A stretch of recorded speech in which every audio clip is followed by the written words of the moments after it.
నా పేరు పుష్పరాణి అండి. నేను ఒక స్కూల్ టీచర్గా పనిచేస్తున్నాను. మాది అల్వాల్ దగ్గర Loyola saint Francis Xavier parish, అదే లయోలా కాలేజ్ కింద వస్తుంది. మా ఫాదర్ అక్టోబర్ మాసము మరియమ్మ గారి తీర్థయాత్రకి వెళ్దామని చెప్పినప్పుడు నేను నా పేరుని నమోదు చేసుకున్నాను. అయితే అది అనుకోకుండా వర్కింగ్ డే అయింది.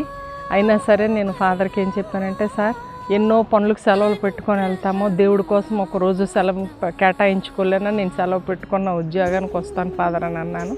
సరే అనేసి ప్రయాణం అయ్యింది. అది మంగళవారము 28th అయ్యింది. అయితే నాకు టైమింగ్ తెలియలేకపోయింది, ఎందుకంటే నేను చర్చ్ గ్రూప్స్లో లేను. నాకు టైమింగ్ తెలియలేక నేనేమనుకున్నానంటే 8కి స్టార్ట్ అవుతారనుకొని అక్కడ 6:15కి మాస్ స్టార్ట్ అవుతుంది. అలాగని అన్నట్లు 6:30కి నేను వెళ్ళాను. అప్పటికే బస్సు వెళ్ళిపోయింది.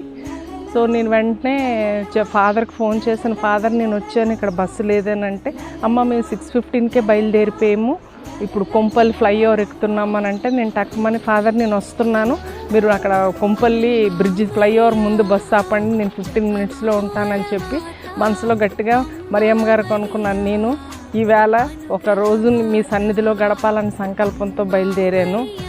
అది నీ చిత్తమైతే నన్ను వర్ణికి తీసుకొని వెళ్ళమ్మా అని అనుకున్నాను.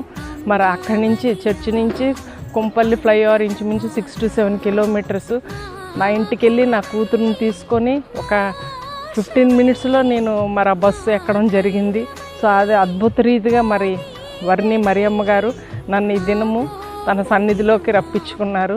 ఇది ఈవేళ జరిగిన చిన్న సాక్ష్యం.